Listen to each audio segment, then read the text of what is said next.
Welcome, welcome, welcome, and Happy New Year. I am Joshua Kepo-Gonzalez, Director of Branch Services at the ESU, and I want to thank you all for coming to this, our first happy hour of 2021, and the first ESU happy hour of our second season of happy hours. I want to also thank the ESU Happy Hour Committee for their diligent work in organizing these events. It's their work together that ideates and gets these programs going. Before I introduce Pat Sales of the Princeton branch, I want to take a moment to make a couple of announcements that those of you who have attended these in the past, that you know what's coming here. The first is that this event does have a Q&A portion, and in order to ask a question, you should use either the chat box or the Q&A module, links of which are down below your Zoom window. Additionally, I want to recognize the Central Florida, Philadelphia, and Albany branches for registering the most participants for today's happy hour. Now, here to introduce our speaker today is Pat Sales of the Princeton branch. Pat? Yes, hello everyone and Happy New Year. Before I introduce Jim, I'd like to acknowledge two board members of the Princeton branch. One is Dulcie Bull, who was president for at least 10 years and is also a national donor, has a background of working at the United Nations and is a gracious, intelligent, wonderful individual and member of the ESU. I'd also like to acknowledge Christian Kirkpatrick, currently president of the Princeton branch, who suggested this topic when Karen invited various branches to submit topics. Unfortunately, Christian's suggestion, a woman at Drew University, wasn't able to speak. And luckily, Karen has found Jim Stebbings, who I'm sure everyone is going to enjoy. Jim has an impressive background. He has a lifelong love of the theater. He organizes music festivals. He manages some professional performers. He also performs himself. And he has connections to music in America through the Great American Songbook. His employment allowed him to live and travel internationally. And I hope we hear more and more from Jim. And he has selected the Hanky Panky cocktail to accompany his talk on the topsy-turvy world of Gilbert and Sullivan. Jim? Thank you. I'm now going to share my screen with you, which will take a few adjustments. So if you could bear with me for a moment, and I will pull up my presentation and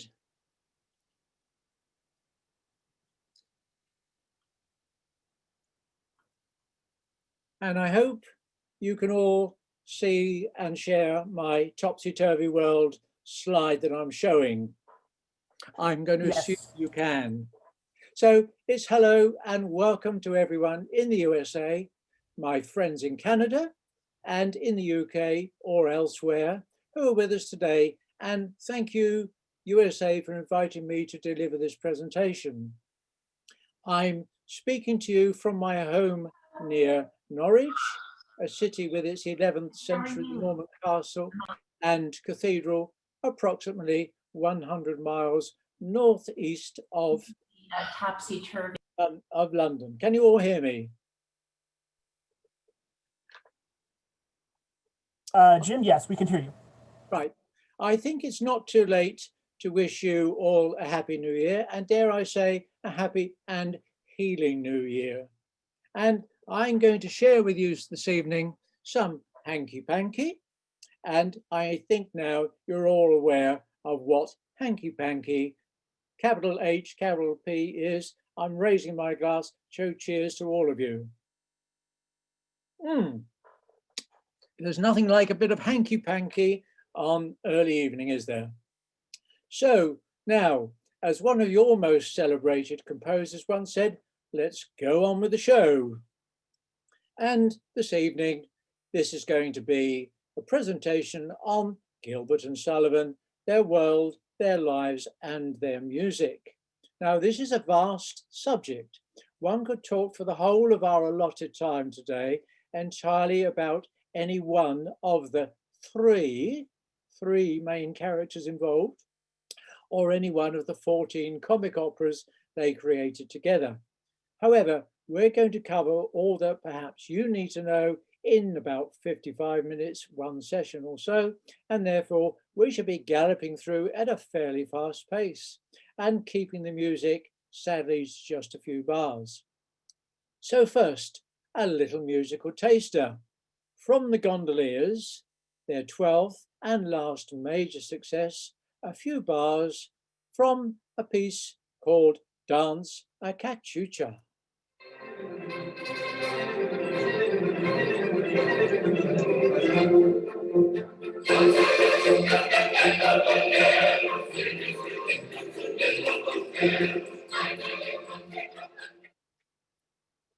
Now, why topsy-turvy? Well, this is a phrase much used in England and perhaps in the United States when we mean that something has been turned onto its head. But why do I use it in this context? Well, it describes one of the distinctive and repeated styles of Gilbert's plots. He tends to turn things on their head with surprising results. It might also describe certain features of their lives. Now, I mentioned three main characters a moment ago, and this is the third person I was referring to, Richard D'Oyley Carte, born in the Soho region of London in 1844, and he was from a Norman family, which accounts for his rather unusual name. He came, or his family came rather, from the region of Uy in northern France, and so he was of Uy, D'Oyley Carte. He was the son of an instrument maker, and he was a trained musician, and he had written 3 operas and several other pieces. But when we meet him next, it will be in his role as the manager of a London theatre around 1875.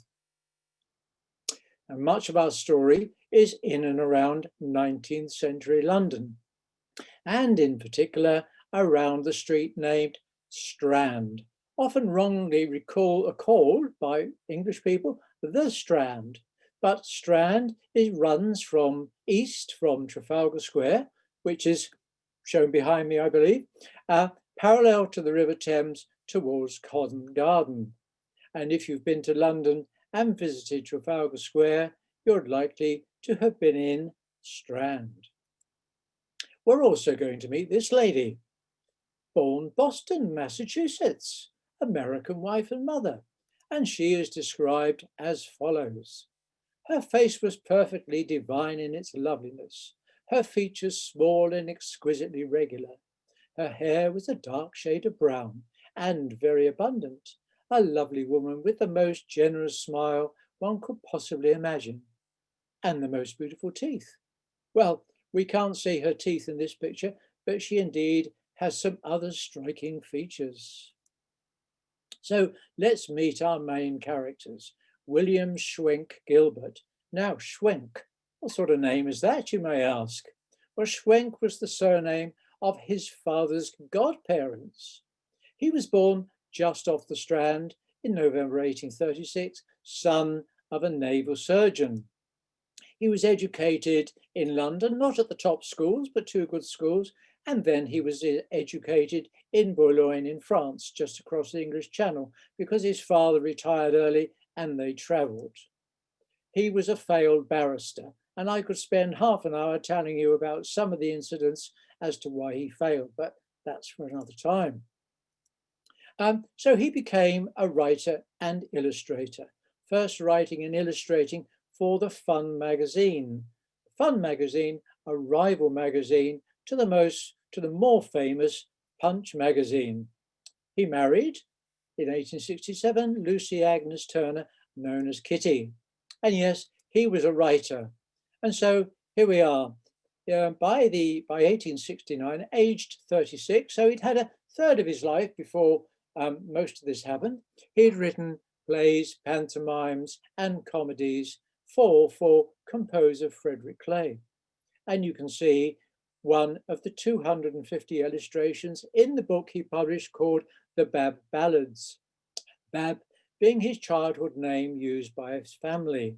I see, if I look at this slide carefully, that this edition of Bab Ballads was actually published in Philadelphia. Arthur Seymour Sullivan, born Lambeth, just across the river from where most of our action is, in 1842, 6 years junior to Gilbert. His father, Thomas, was a military bandsman of Irish extraction. His mother, Mary Clementina, was also from Irish-Italian extraction. So our quintessential English composer we're meeting had no English blood. So at the age of 11, he became a chorister at the Chapel Royal.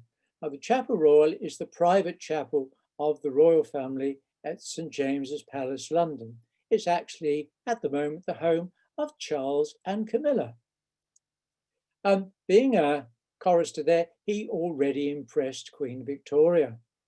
He won a scholarship to the Royal Academy of Music aged 14, and later a scholarship to Leipzig in Germany aged 17. He studied piano, conducting and composing, and sold his first piece of music aged 13. So he was meant to be a musician, wasn't he? As he got older, in Leipzig, he wrote a piece of music, incidental music to The Tempest, Shakespeare's Tempest, which was his graduation piece. It was performed to much acclaim, first in Leipzig and later in England, and made his name in England. He played the organ at the wedding of the Prince of Wales at the age of 21, and then he became organist at the Royal Italian Opera, Covent Garden. Now it's the Royal Opera House, Covent Garden. And in 1866, he was commissioned to come to Norwich to write for the Norwich Festival. And he wrote and he performed the first performance of a piece called In Memoriam, which we shall hear in a moment. He also wrote the Christmas carol, It Came Upon a Midnight Clear. It's still frequently sung at Christmas in this part of the world, and it was the favourite carol of Queen Victoria. So he wrote opera, songs, hymns, ballet, and in 1869, he was introduced to Gilbert when he went to a Gilbert Clay production. They were just introduced. Now, I mentioned the Norwich Festival, and it was on the 31st of October, 1886, in this venue here in Norwich, that was the world premiere of the piece called In Memoriam, written following the death of his father. This is St. Andrew's Hall in Norwich, and you can see it's little changed today from what it was then. So we're now going to listen to a short extract from In Memoriam. It starts quite softly. It's actually about 10 minutes long, which we can't play today, but I recommend it to you.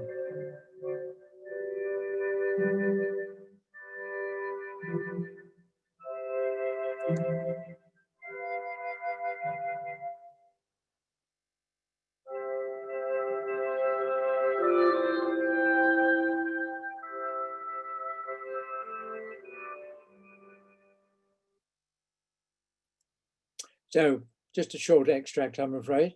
Then in 1871, he wrote the hymn Onward Christian Soldiers, which has been adopted by the Salvation Army as their favoured marching piece.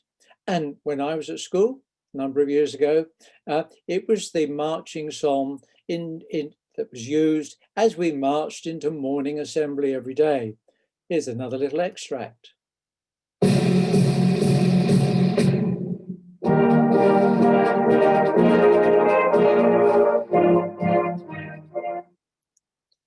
So now, Gilbert and Sullivan's first collaboration, and I'm going to put 1 of 14, and I think you'll understand what that means. And this was at the beginning of 1871. It was actually Christmas that brought them together. A man called John Hollingshead, shown here on the left of my screen, was the manager at the Gaiety Theatre, and he wanted a Christmas entertainment. And so he asked Gilbert and Sullivan if they could write something as a Christmas entertainment. And they performed, it commenced its first performance on Boxing Day of that year and ran for 63 performances, quite good for a Christmas entertainment. It's now sadly lost, except for one piece of music that I will mention again later. They were paid a commission for this. Now, our friend D'Oyly Carte, he was watching in the audience and he saw the potential. He was looking for something for the middle classes between the bawdy music hall and the Grand Opera. And this seemed to him to be just the sort of thing. And so, in 1875, D'Oyly Carte, who had leased the Opera Comique Theatre in London, needed something to accompany a short piece he already had arranged called La Pericole by Offenbach in order to give the clientele more value for their money. And he approached Gilbert and Sullivan, and there comes Trial by Jury.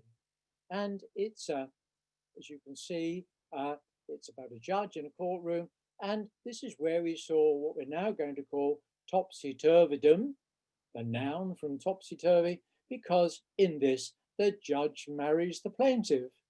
And you can see Gilbert's cartoon in his own hand. It was only 40 minutes long, and it was just continuous music. There was no spoken dialogue.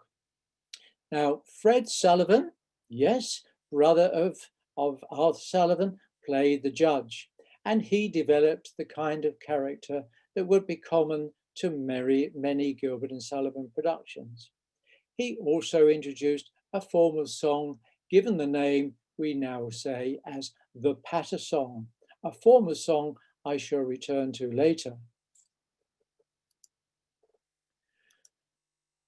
So sadly, in 1877, Fred dies, which was very, very sad for Arthur Sullivan because they were very close. And at his bedside as he was dying, he wrote a piece which eventually sold 800,000 copies. And when I say copies, of course, I mean copies of the music, because that was how people learned their music then. It's what we call a Victorian parlour room ballad. And at the time, Sullivan, only 35, is already suffering with kidney stones. Seated one day at the organ, I was weary and ill. So moving on, I'm afraid, The Sorcerer in 1877, with the alternative title, The Elixir of Love. And here we meet other common features, or some would say weaknesses of Gilbert's plots: fairy spells and supernatural, magic potions and pills, which became known as the lozenge plots. It also introduces other common themes: military or naval types, vicars, unattractive older ladies, and it mocks the establishment, themes we shall return to time and again.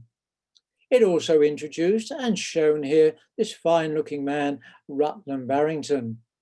He was to become a leading performer in many of the future productions. It was commissioned by Carte for the Comedy Opera Company, a company Carte had formed with 4 other shareholders. Gilbert and Sullivan were again paid a commission. But it had established comic opera as a new middle-of-the-road form of musical theatre, as Carte had planned. And now 1878.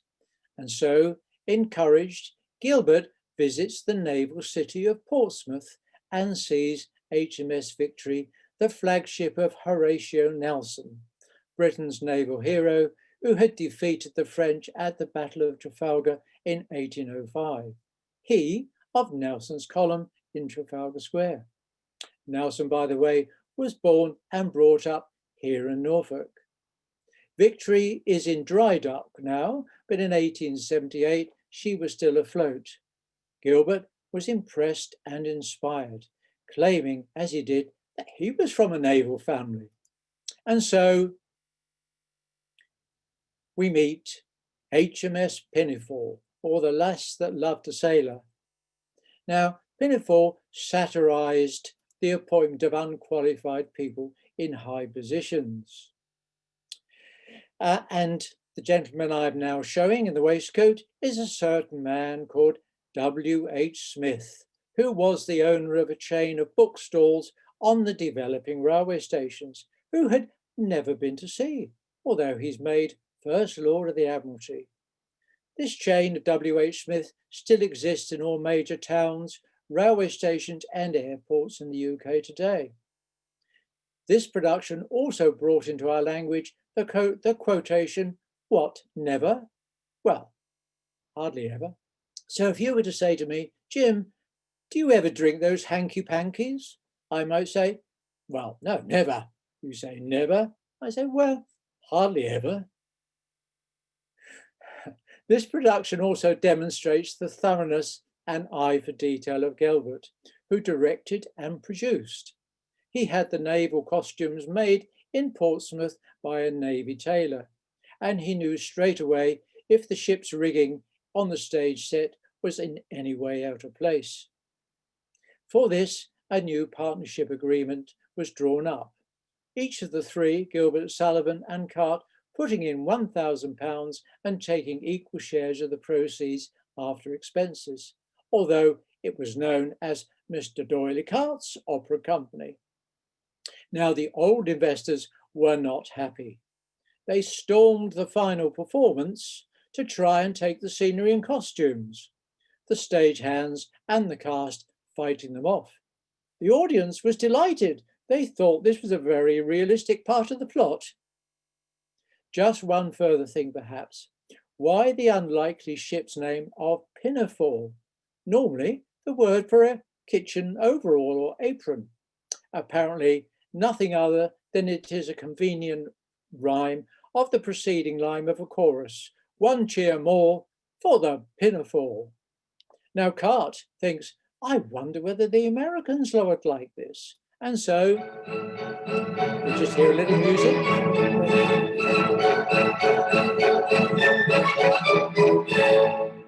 am the captain of the Pinafore, and I like our captain good.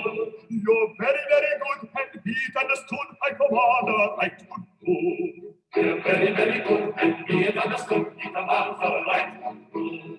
Though related to a peer, I can hand, reef, and steer, for ship must sail the sea. I am never known to quail at the fury of a gale, and I'm never, never sick at sea. Not never. Oh, never, was never. Well, hardly ever. He's hardly ever sick at sea. So, in June 1879, Cart sails to New York with a view to taking Pinafore to the US. When he arrives, he has a great shock. There are already 8 New York pirated productions of Pinafore within 5 blocks of Broadway. There was no international copyright at the time. And it transpired there were pirated productions in 60 US cities. D'Oyly Cart decided this must never happen again. And so, in November of 1879, Gilbert and Sullivan, plus Sullivan's musical assistant, Alfred Cellier, who he had met as another chorister earlier in his life, they arrived in New York to be welcomed by a fleet of ships decked out as pinafores. Pinafore was already a sensation, but they came to stage their own production of Pinafore, with Gilbert in the chorus and Sullivan conducting at the Fifth Avenue Theatre in New York on the 1st of December, 1879. Of course, one could hear Cart saying, let's show these Americans how it should be done.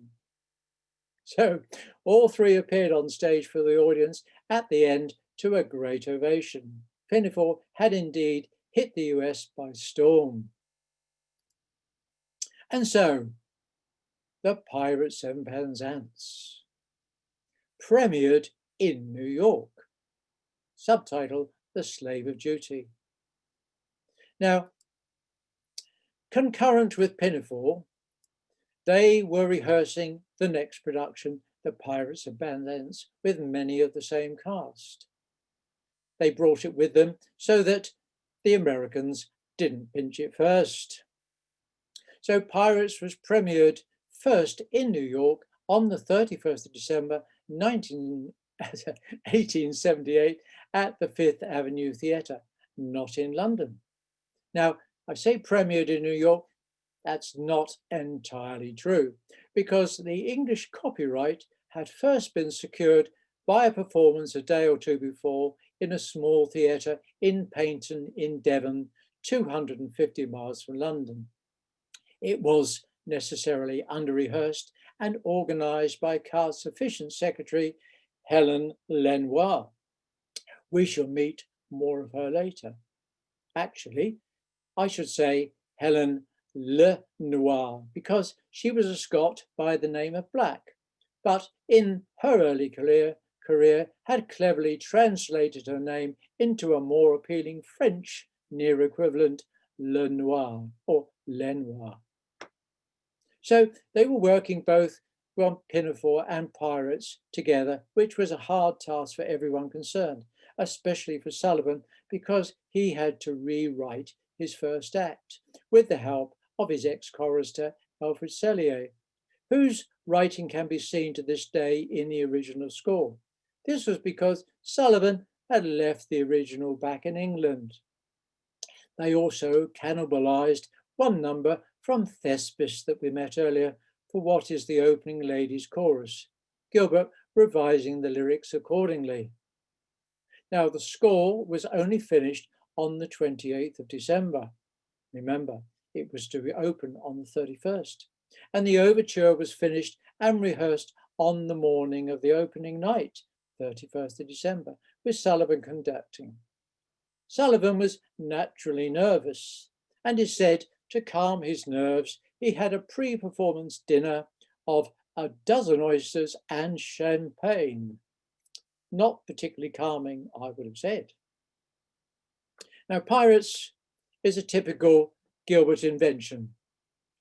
The leading man, Frederick, is wrongly apprenticed to a pirate instead of as a ship's pilot, which is what had been intended.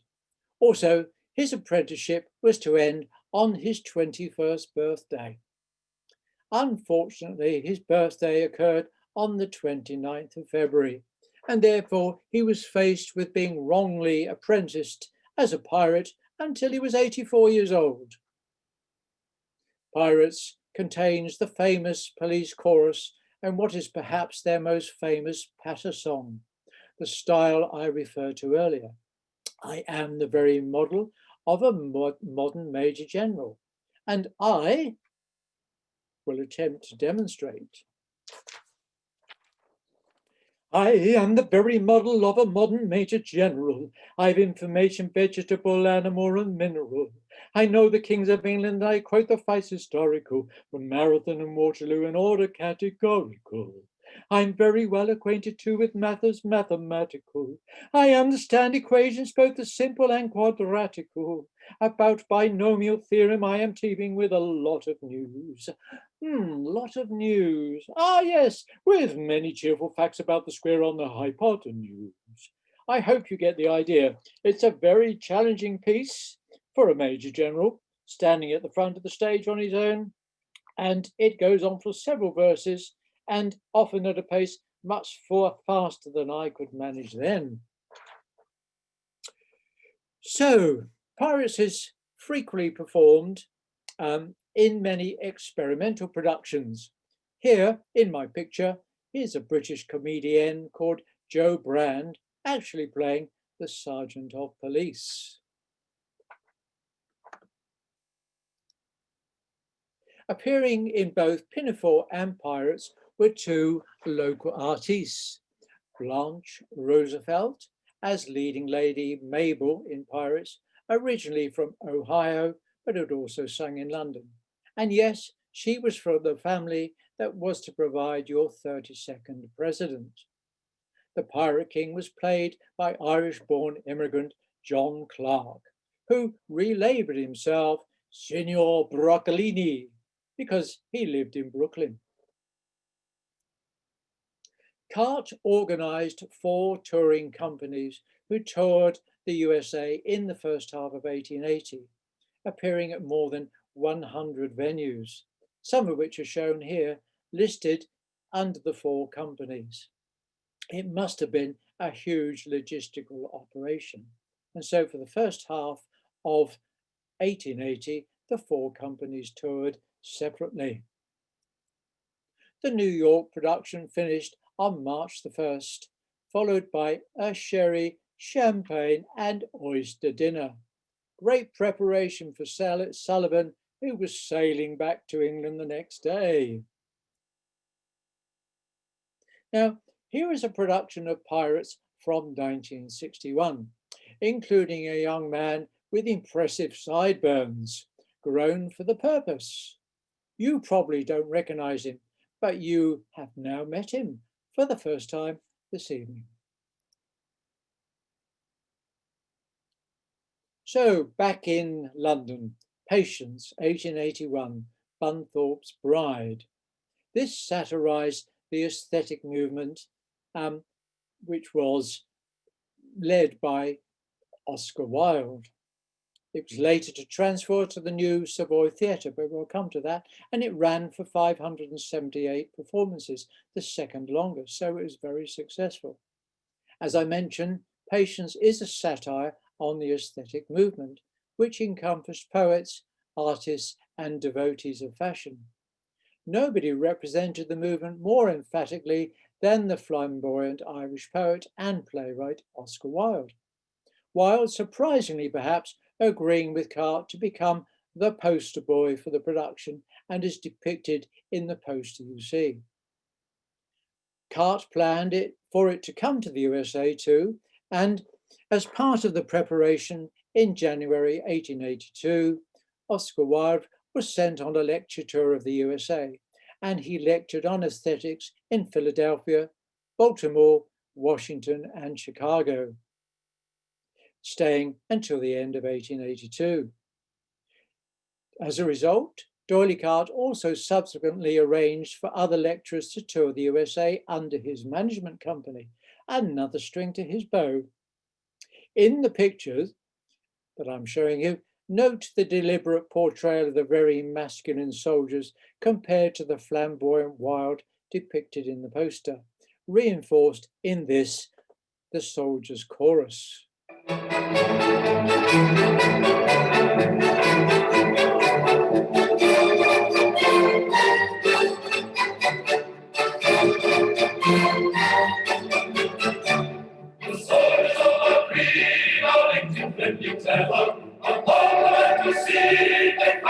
Together, let every mother son prepare to fight and fall is the enemy of one, the enemy of all is the enemy.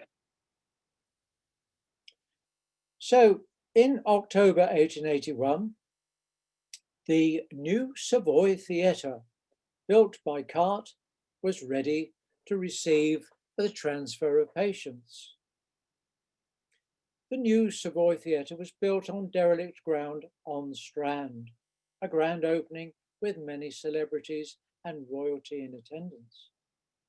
Carte revealed his new theatre interior with great aplomb, complete with the turning of that new invention of the age, electric light, the first theatre in the world to be lit by electricity. The electricity was from steam generators on generators adjacent to the land. D'Oyly Carte leased the theatre to the partnership, the rent becoming part of the expenses before profit. And this created an imbalance in the partnership, which was to become a problem between Gilbert and D'Oyly Carte. So let's take stock of where we are by 1881. We have a three-way partnership with equal share of profit after costs. Sullivan is 39 years. They're all now becoming quite well off. Sullivan is unmarried and remains unmarried. He's an established musician. He writes other music, but he's now, or has been since the age of 35, sick with a kidney complaint. He's often in a lot of pain, but he has very good royal connections and he loves traveling, but he loves traveling and gambling. Gilbert, 45 years old, yeah, has money now. He's married and builds a new home in West London. He's an established playwright, of course, and now producer and director, brimming with good health, enjoying sailing down on the south coast of England, and always writing and planning his next production. D'Oyly Carte, the baby of the three, 37 years old, and he didn't just have money, he was now becoming wealthy because he was receiving rent from the partnership, but also he has something like 200 other artists on his books, ranging from singers to lecturers. He was married, children, and he was now an established agent rather than a musician himself. He was also proving to be a very shrewd businessman, very ambitious, and he enjoyed traveling, but for the purpose of promoting. But he was favoring Sullivan. He got on with Sullivan rather better than he got on with Gilbert. And so resentment was creeping in. Sullivan resented to having to set Gilbert's words to his music. The lyrics came first, and Gilbert had to fit his music around it. Sullivan was tired of the continual attempt on the use of magic, the magic pill, the lozenge plots. Gilbert felt Carte was making an disproportionate amount of money, running 7 touring GNS productions in Europe and the USA at the same time. And now we are going to unveil our mystery lady, a soprano, born 1839, mother of 3, American husband, who she left and eventually came to England and became a friend of Queen Victoria. She also became a mutual friend of the Prince of Wales and Arthur Sullivan. And she became associated with Sullivan for the rest of his life and became especially associated with Sullivan's ballad, The Lost Chord, that we heard earlier. Sullivan mentions her frequently in his diary under the initials LW, meaning little woman. But behind LW, he shows a number in parenthesis, being the number of sexual pleasures he had enjoyed. Hanky panky, small h, small p, indeed. It said that she had 2 terminations whilst associating with Sullivan. Later, in his diaries, her name changed, or the initials were dropped, and she became known as Auntie, which presumably meant some change in their relationship. No, Iolanthe, 1882, The Peer and the Peri, a political satire with fairy magic. And Sullivan delivers it very, very late, much to Gilbert and Carte's annoyance. We meet here Jessie Bond, who was to be a stalwart of many Gilbert and Sullivan productions. On the opening night, Sullivan hears that he's lost all his money with a very bad investment. Peri, by the way, is a supernatural being. And this, amongst other things, lampoons our upper house of government, the House of Lords, as a collection of dim-witted, unelected old men. Many would still agree that today there are now 800 of them in the House of Lords, and they still dress much as they've shown in this small clip I'm going to play for you now.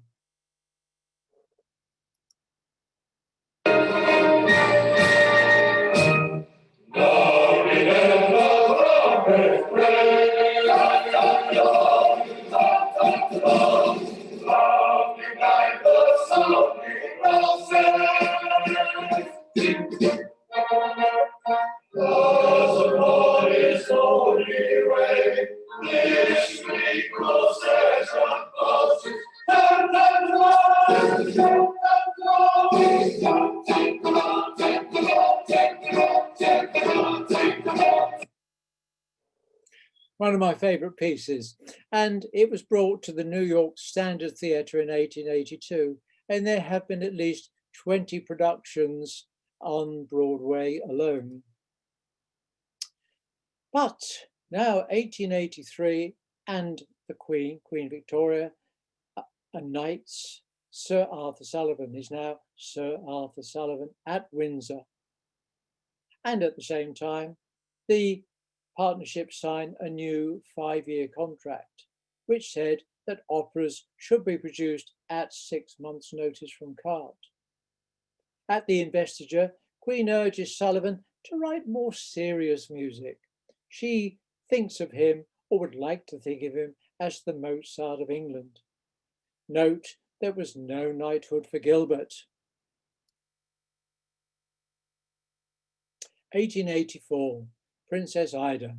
This was based on a poem by Tennyson, and it satirized feminism and the Darwinian evolution and women's emancipation. Note Gilbert's clever portrayal of the evolution of man in his cartoon. A note from Sullivan's diary on opening night. At 7 p.m, had another strong hypodermic injection to ease the pain and a strong cup of coffee to keep me awake. Managed to get up and dress and drove to the theatre more dead than alive.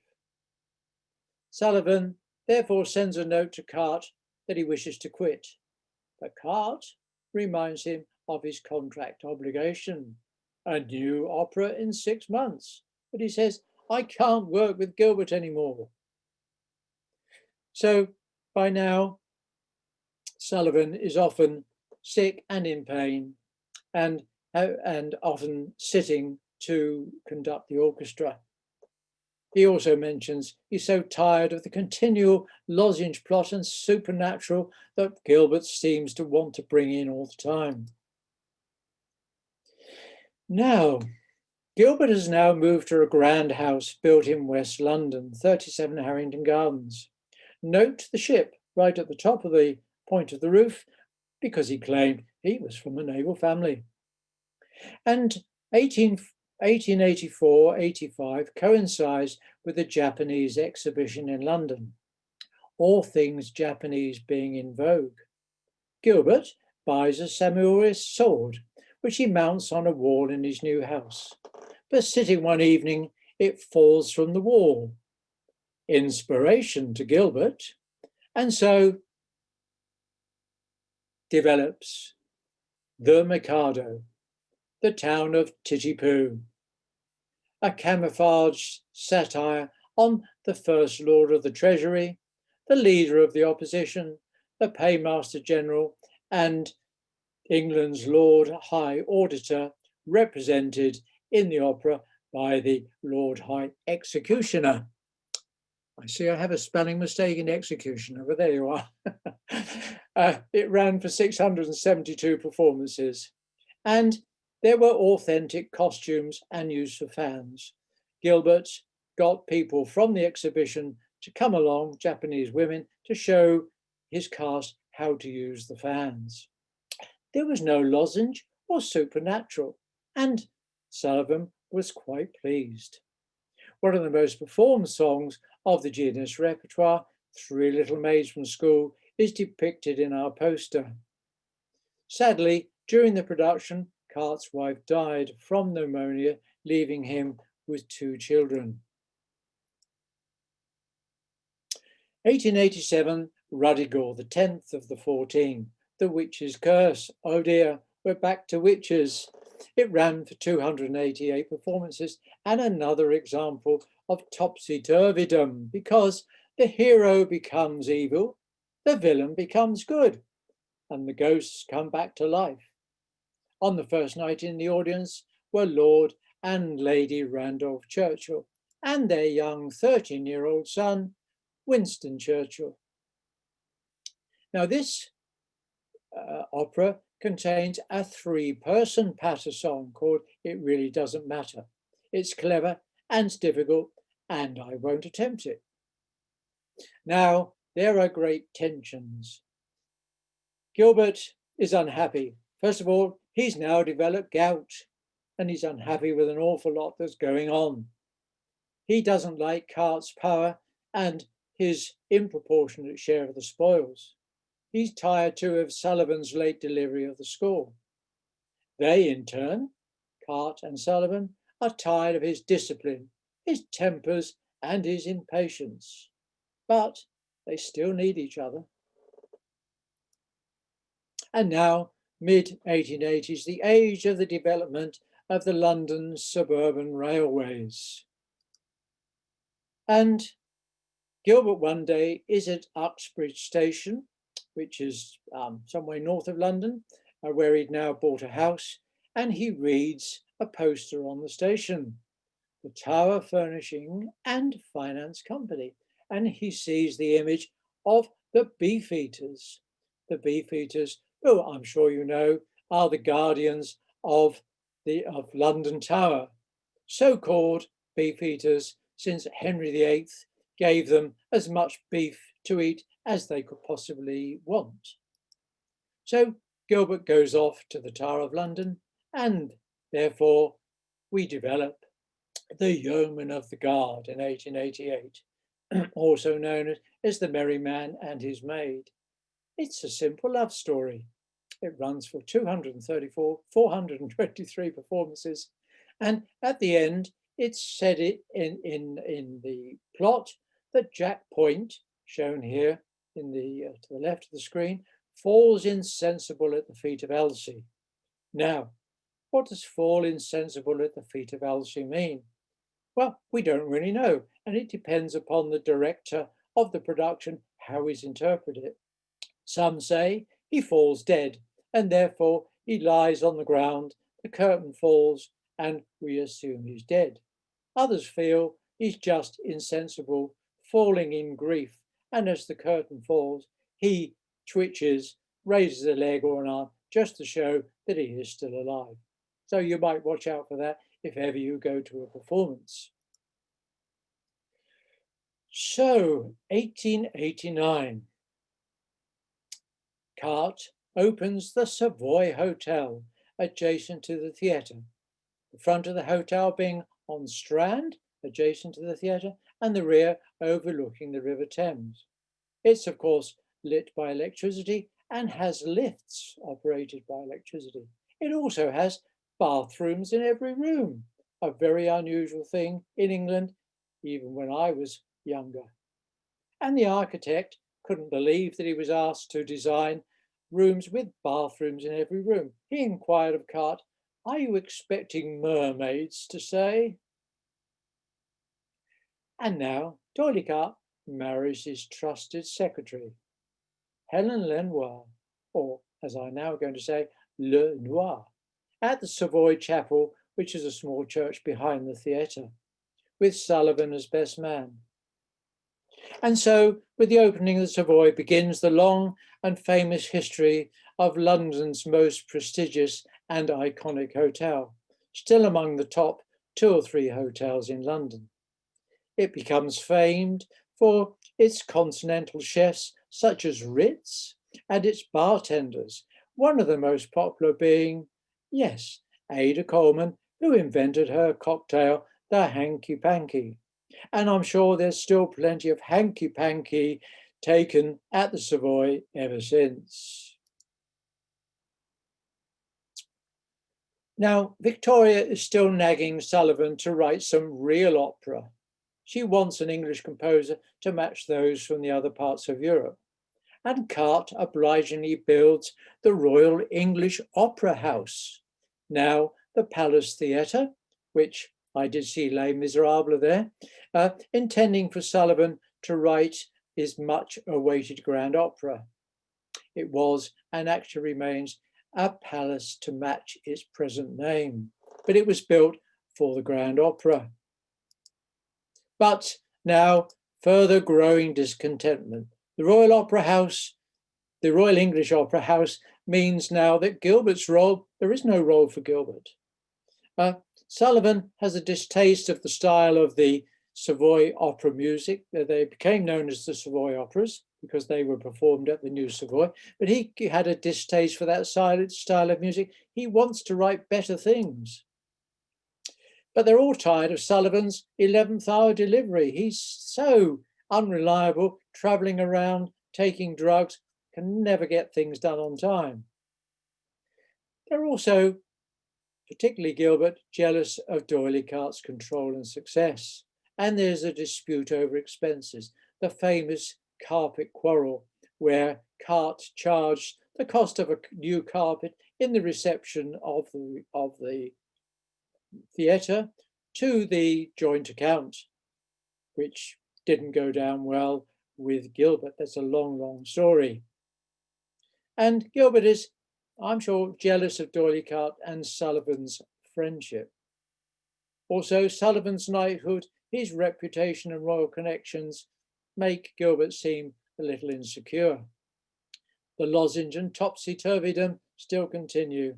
And now, Alfred Cellier, who we had met earlier, as the assistant to Sullivan, has written an opera himself, a comic opera, Dorothy, which runs for 931 performances. Serious competition. In fact, 931 performances, longer than any Gilbert and Sullivan opera. D'Oylycart wanted the Savoy operas to succeed, but D'Oylycart wants the new opera house to succeed, but he wants the Savoy operas to continue too. But Gilbert's feeling left out, as he had no role in the creation of the new operas. Sullivan needed the money for his gambling and drug taking. He was taking laudanum, a mixture of morphine and brandy. And so they make up. And they agree that they will move on with something together. And we see in our cartoon here, Cart saying to Gilbert and Sullivan, "Glad to see you together, gentlemen. You'll find this more profitable than pulling different ways." So it's agreed that Sullivan will write a comic opera, Become the Gondoliers, and an opera, Ivanhoe, for the new opera house simultaneously. But they agree that the Gondoliers, the music will be more prominent.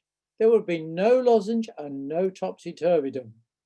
And so, 1889, the Gondoliers, the 12th of 14, the King of Barataria, ran for 554 performances, and it starts with 20 minutes of unbroken, glorious Sullivan music. And so it was put together in a grand spirit of reconciliation. The music is described as being joyous, happy, kindly, and exuberant, reflecting the sweet fruit of their reconciliation. And the two leading characters, Giuseppe and Marco, are said to be Gilbert and Sullivan. The Queen asked for a private viewing at Windsor in the room you see shown here. And I think that room was displayed by those young men who made a presentation to you recently. Somewhere I picked up this awful pun, somewhere I'm quite sure where I read it now, but it said now that they are back. They are monarchs of all they Savoy. And so Ivanhoe, the Grand Opera, words by Manquid Julian Sturgis, not Gilbert, but 155 performances, only moderately successful commercially. But the Queen loved it. After it opened and Gilbert did not attend, the Queen congratulates Sullivan. In our cartoon here, we can see Gilbert saying to D'Oylycart, "Well, D'Oyly, and when do you think you'll want me again?" There is no grand opera to follow Ivanhoe, and D'Oylycart needs more of Gilbert and Sullivan, and he eventually disposes of his new opera house. It actually was a flop. It became the Palace Music Hall. When do you think you'll want me again? Well, they got back together. They continued together for 2 more operas. These 2 you see here, Utopia Limited for 245 performances and The Grand Duke for 123. They were really not very well received, and the big days were behind them. D'Oyly Carte is now anxious about the future of his opera house that had gone and his comic operas too. But he is assured here in the cartoon, good times will come again, D'Oyly, my boy. So let's see now where we are. We've come to the end of the Savoy operas, and at the age of 54, Sir Arthur Sullivan is in now badly failing health. He's earning the equivalent of about $3 million a year, but he's gambling all over Europe, regularly taking drugs, and he has a romance with a young actress, Miss Violet, who turns him down and sends him into depression. But he wrote in 1897 a hymn and a ballet for Queen Victoria's Diamond Jubilee, 60 years. At a revival of the Sorcerer, both Gilbert and Sullivan were present, took bows, both coming in from opposite sides of the stage. They did not speak. And so we see the last sad entry in Gilbert's diary in October 1900, now looking a very lined and old 58-year-old. He'd been out for the day and he writes, "I'm sorry to leave such a nice day." And he died on the 22nd of November 1900, age 58, from kidney problems, bronchitis and heart ailments. At home, in the company only of his nephew, his valet and his housekeeper. Gilbert was away. Mrs. Ronalds came to see him, but she arrived too late. Though wanting to be buried in central London's Brompton Cemetery, Queen Victoria insists that he be given a service at the Chapel Royal, with royalty present, and to have a funeral procession via Strand to St. Paul's Cathedral. D'Oyly Carte is now recently in bad health himself, and he sits in a wheelchair from his window, watching the procession and bidding farewell to what he considered to be his old friend. This is the tomb in St. Paul's Cathedral. D'Oyly Carte arranges a bronze and granite memorial in a public garden behind the Savoy Theatre, known as the Embankment Gardens. Ironically, the quotation is a part of the Gilbert lyric in Yeoman of the Guard. Is life a boon? If so, it must befall that death, whene'er the call, must call too soon. Gilbert, so what happens? He goes on, what I called his third life, his young life, his Savoy Opera's life, and now into his third life. He builds London's Garrick Theatre. He buys a lovely mansion just north of London called Grim's Dyke, which we shall return to in a moment. And he and his wife had been childless, and they adopted a young American actress called Nancy McIntosh. And in 1891, he became a Justice of the Peace as an appointment to the bench of the Lower County Court. He wrote and produced 3 more plays, and he wrote children's stories. And he was appointed Deputy Lieutenant of Middlesex in 1902. It's largely a ceremonial civic role. And following the death of Queen Victoria, Edward VII knighted him on the 15th of July 1907, the first dramatist, in fact, to be knighted. And here we see him at Grim's Dyke in Harrow, northwest London. It's now a new hotel, and you can stay there. Sorry, it's now a hotel, and you can stay there and enjoy themed Gilbert and Sullivan events. He kept many pets, particularly various species of monkeys, in his extensive garden. And he had written, "I should like to die upon a summer day in my own garden. And on the 29th of May, 1911, aged 74, he was bathing in a lake in his garden with two young lady friends. He was teaching them to swim. One of the young ladies got into difficulties. He swam out, saved her, brought her back to shore. She was fine, but he collapsed with a heart attack and he died on the edge of the lake. You can see here a statue or a memorial to him on the embankment of the Thames across from the Sullivan statue. So let's just look at their joint legacy and their influence. They created the popular middle class culture. They had a great influence on English and American musical theatre. If you read the biographies of Jerome Kern, Cole Porter, Oscar Hammerstein, Lawrence Hart, etc., they were all inspired in some way by Gilbert and Sullivan.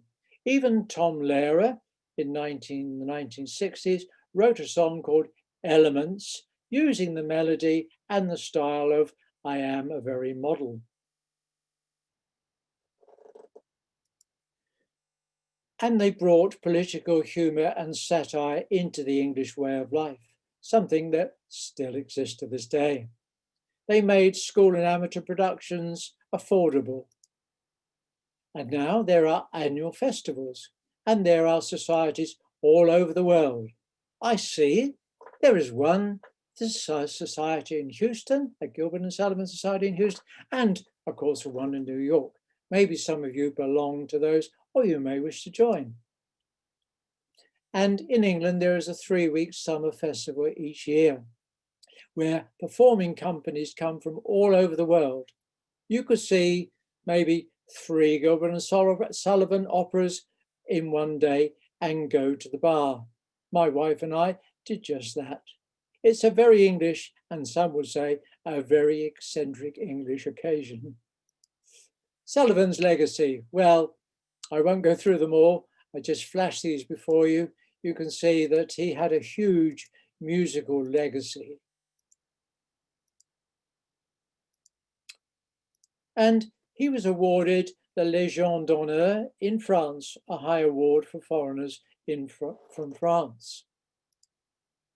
Gilbert's legacy, well, again, he wrote a number of dramatic works, the Bad Bellas with those sketches, other entertainments with other composers. He built the Garrick Theatre, his influence and British and American theatre in the theories of acting and stage direction, and an influence on the English language and satire. And he introduced, I'm just going to go back for a moment, he introduced a number of things into our language and maybe exists with you in America too. The never, well, hardly ever, and nothing ventured, nothing gained, and let the punishment fit the crime, from the Mikado. And I have a little list. Very often people say, what are you going to do over the next few weeks, Jim, in your lockdown? And I say, oh, I have a little list, or perhaps I should say, my wife has a little list. And Gilbert was involved in social and community work. He was also noted for being a very witty man. Someone once said to him, tell me, Mr. Gilbert, is Bach still composing? To which he added, no, madam, as a matter of fact, he is decomposing. He'd already died. And so we are coming towards the end. Richard D'Oyley Carte, well, amongst the many things he did was, of course, to build the Savoy Hotel and Theatre, and his Savoy operas continued to 1982. And of the estates, he was the richest when he died. He left what was equivalent to something like 35 million. His son Rupert carried on with the business afterwards, and Rupert's daughter Bridget carried on with Savoy operas, and they continued at a season in London until 1982. Now we have the D'Oyley Carte Charitable Trust, which provides funding for amateur productions to this day. This is D'Oyley Carte Island, a house he built on the River Thames, and we're told he had a pet crocodile in the river. Signs of Richard d'Oyly Carte can be seen all over London, marked with these plaques. And this is his grave on the right, actually in Sussex on the south coast near his parents. And this is a portrait of Helen Lenoir. Both Gilbert and Sullivan have their portraits in the National Portrait Gallery, which is in Trafalgar Square. Carte is remembered with this tribute in the form of a planter outside the door of the Savoy, yards from Sullivan and Gilbert.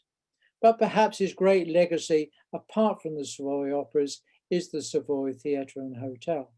And note the position of the cars. This little road off Strand into the Savoy is the only road in the UK where you legally drive on the right-hand side of the road, allowing the passengers to get out comfortably.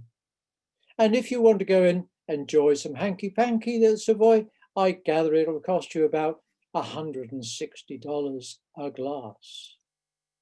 And Mrs. Ronalds, yes, well, Mrs. Ronalds, she was buried at Brompton Cemetery with a copy of The Lost Cause. She outlived all our other characters. So now I'm going to recap on those 14 words. If you go in, you're sure to win. Yours will be the charming lady. Be your lord, the ancient soul. Fate has never won her name. Never, never, never, fate has never won her name.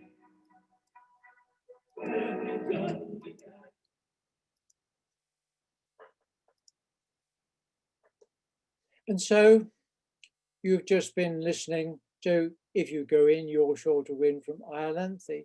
And we now move towards the end of my presentation.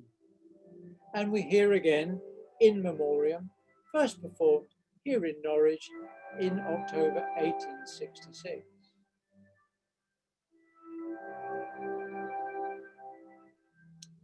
And so ends the story of these three remarkable men. I hope you found it interesting and enjoyable, and that I've shown how America is very much part of the history of Gilbert and Sullivan. It's been a pleasure and a privilege bringing this to you this evening. Thank you very much. Thank you, Jim. Thank you for that fascinating and ebullient presentation. I really enjoyed it for one. Now we're going to move on to the Q&A portion of our program.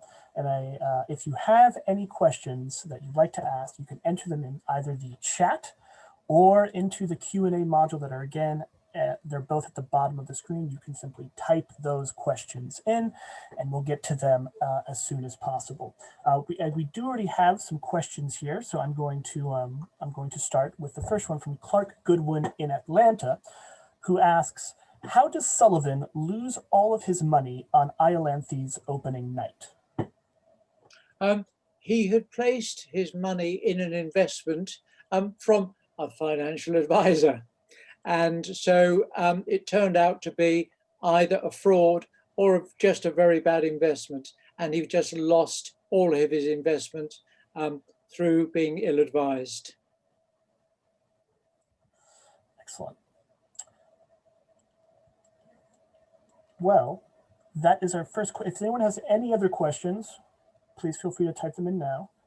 We'll wait a moment because I know it takes some time.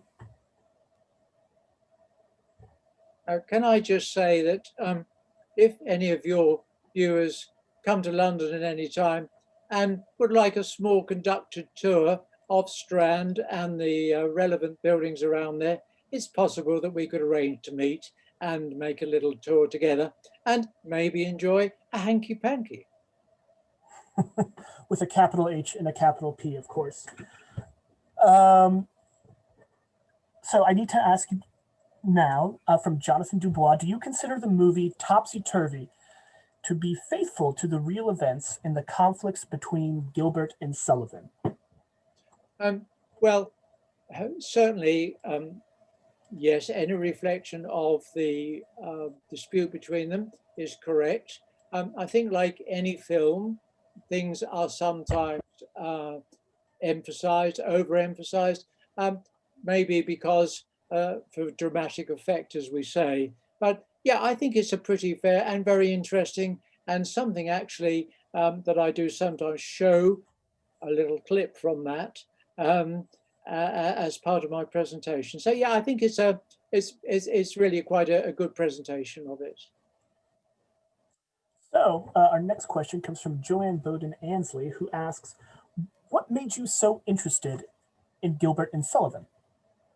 Well, when I was at school, my year, that the year beyond me, produced Iolanthe. My sister, who was at the same school, was a member of the chorus, and I enjoyed going. Most boys of my age, I suppose about 12 or 13, might not have enjoyed going to such a thing at the school, but I enjoyed it. And then later, when I became involved with a musical group in Portsmouth, place I mentioned, I didn't take the time to say that I was brought up in Portsmouth. In fact, I joined a group there.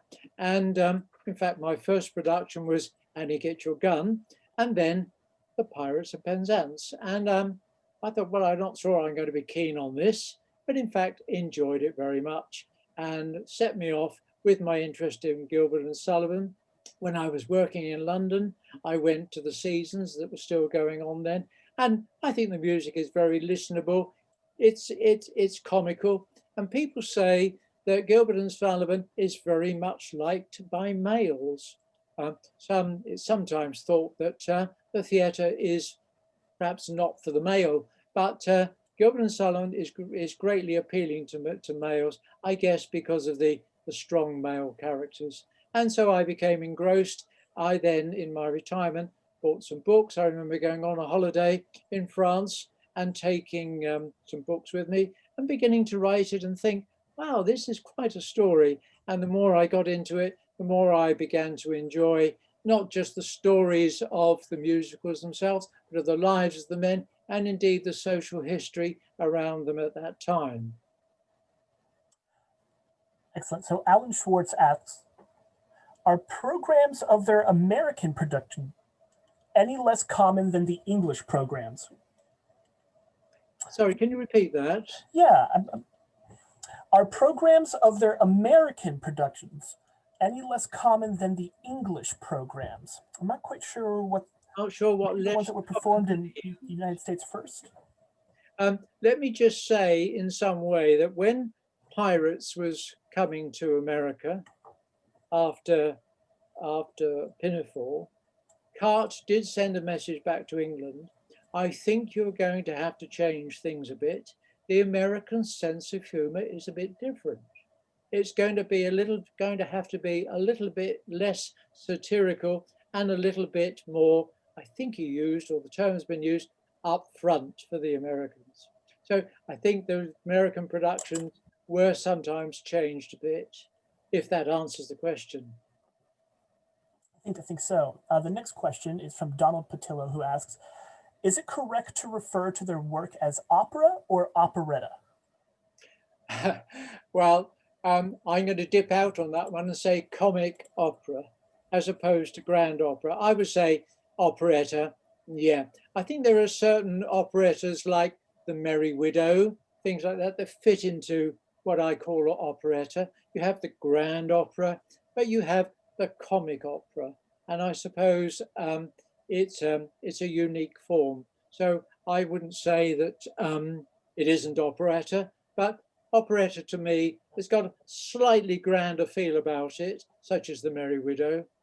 And comic opera has a little niche of its own, I think. Excellent.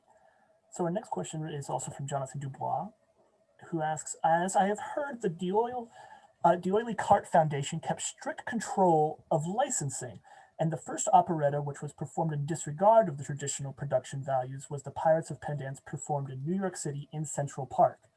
Is that correct? So I can now see this. I'm just going to read it. I've heard that D'Oyly Carte Foundation kept strict control of licensing, the first one, which was from... Well, certainly until the death of Bridget D'Oyly Carte, she did keep strict control over the productions. She didn't approve, and she had to give approval. She didn't approve of productions that weren't true to the original. Since the removal of the licensing in 1961, 50 years after the death of Gilbert, people now take all kinds of different approaches to it. And so now there is no overall control. And as I showed you with the Pirates, we had an English comedian playing the part of the police sergeant, which I don't think Bridget Doyley-Carr would have approved of. All right, so from Ovid Vitas, we have, does the Carte d'Oily company, or I guess family, still have the copyrights of Gilbert and Sullivan works? Excuse me? So the question from Ovid Vitas is, does the Carte d'Oily company, or a family I assume, still have the copyrights of Gilbert and Sullivan works? So, well, no, the copyright is now lapsed, and you are free to use and perform the operas and use the music. One has to be very careful always, because sometimes they might have been arranged or rearranged, in which case there is still copyright over the rearrangement. But it is free of copyright, and which is why many schools in the 60s and 70s did perform it, because it was much cheaper. So no, the copyright is now removed. Edward Briley asks, is it so that when Gilbert and Sullivan were at odds, Arthur Conan Doyle was asked to take Gilbert's place? Did I understand that the relationship between the three of them, are you referring to, and the relationship between Carte and Gilbert versus Carte and Sullivan? Oh, well, I think this is specifically about the possibility that Arthur Conan Doyle was asked to take Gilbert's place. I've seen his name mentioned in relation to the, but I have no knowledge, I have to say, that he was asked to take his place. I have no knowledge of that. Our next question asks, who was it who you said died early on who was related to Sullivan? And from what cause? When I mentioned his father dying, and as a result the piece In Memoriam, which was performed in Norwich, was written, his brother Fred also died, and the piece that that I played, The Lost Chord, was written at his bedside. Is that what you're referring to? So he lost his father, and that created one piece, and his brother also. Excellent. Well, I don't believe we have any other questions left. So now I'm going to ask our executive director, Karen Karpovich, to say a few words. Oh, actually, before we do that, one more. What would you say is the difference between a comic opera and a musical? Not a lot. I would say that I always think of the Gilbert and Sullivan comic operas as being a bridge to the modern musical. So, and as I say, the writers of what we might call the 20th century musicals, great American musicals, took a lot of guidance from Gilbert and Sullivan. I don't believe there is an awful lot. If you've seen such things as Les Miserables or Miss Saigon, I would say that they're very different, of course, from a different age and different stories. But I would say there is similarity. They tell the story, but what do we regard as being? I don't know that anything written after them was quite as comical in the same way, with the way in which they took various appointments and positions and rather made fun of them. So that's what makes them stand out, I think. So there are differences, but I think they're very similar. Excellent. Well, now I am going to introduce Executive Director Karen Karpovich. Hello, everyone. Jim, I just want to thank you so much for the fun, wonderful event that you just gave us. And I'm sure that if we were in better times, I could easily pull together a group of our members to head over there and meet you at the Savoy for a drink. It sounds very, very, very seductive invitation. I think we would all relish the opportunity to do it and hear more of what you have to say, because it sounds like it's an amazing time, and to see the Savoy through your eyes would be a lot of fun. Thank you again. Thank you so much. I also want to thank Pat from our Princeton branch, and just our Princeton branch in general, for making this happen, because it was a wonderful, very special event to kick off the new year with our happy hours. On the 27th of January, a bit of a change, not much of a change, but Winston Churchill and the Movie Mogul, and we'll be showing a documentary film and having a discussion afterwards. So it's a little different, and I think it should be enjoyable watching a movie and then talking about the movie. So please come back on the 27th to enjoy that with us. And then next week we are doing a Wrench speaker. We have Lynn Murphy, who's going to be talking on a book called The Prodigal Tongue, which is going to be talking about the English versus the American way of speaking and language, which should be fun. So I hope I either see you on the 21st, our Evelyn Wrench program, or on the 27th back here to watch a documentary film about Churchill and the Movie Mogul. Thank you again, and have a wonderful afternoon.